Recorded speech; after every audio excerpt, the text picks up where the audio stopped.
Realize Malaysia is a Sorry. multiracial and multi-religious country. So if the hudud law were to be implemented, how should we do it?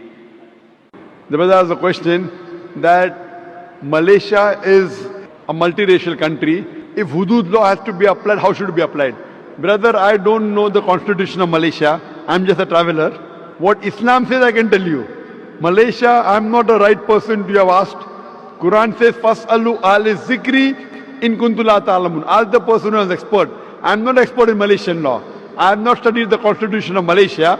So I will not know what does Malaysia say. I can say, what does Quran say?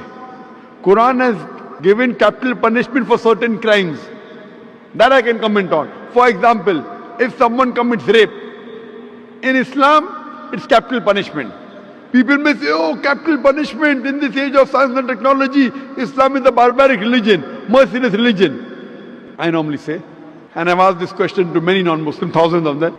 If God forbid, someone rapes your mother, and if the rapist is brought in front of you, and if you are made the judge, what punishment will you give that rapist? Brother, God forbid somebody rapes your mother, and if the rapist is brought in front of you, what punishment will you give him?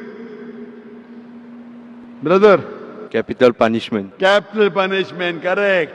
So when I ask this question to non-Muslims, 100% gave the same reply. So when someone rapes your mother, you want to give capital punishment. When somebody rapes somebody else's mother, you say capital punishment is wrong.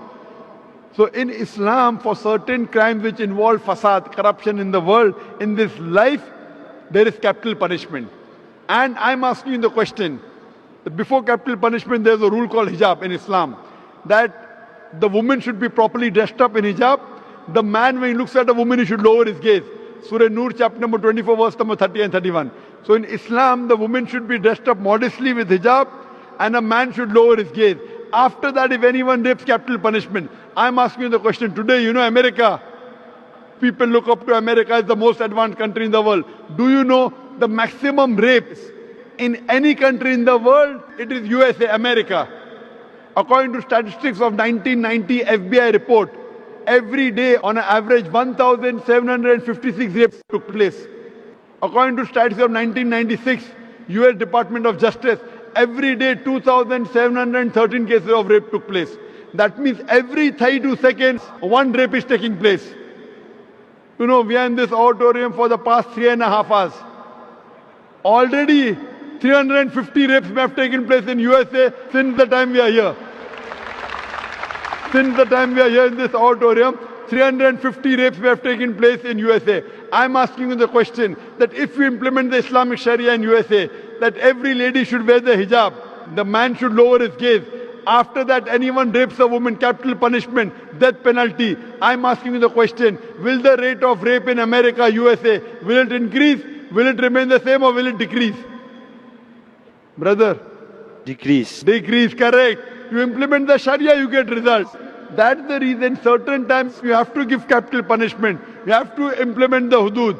And if you implement in any country in the world, believe me, the crime will come down. That's the reason I say Islam is the best way of life. That's the reason the least rate of rape in any country in the world, it's in Saudi Arabia where this law is practiced. I don't know what law is practiced in Malaysia, but if you implement this law in Malaysia also, inshallah the rate of rape will come down. Thank you.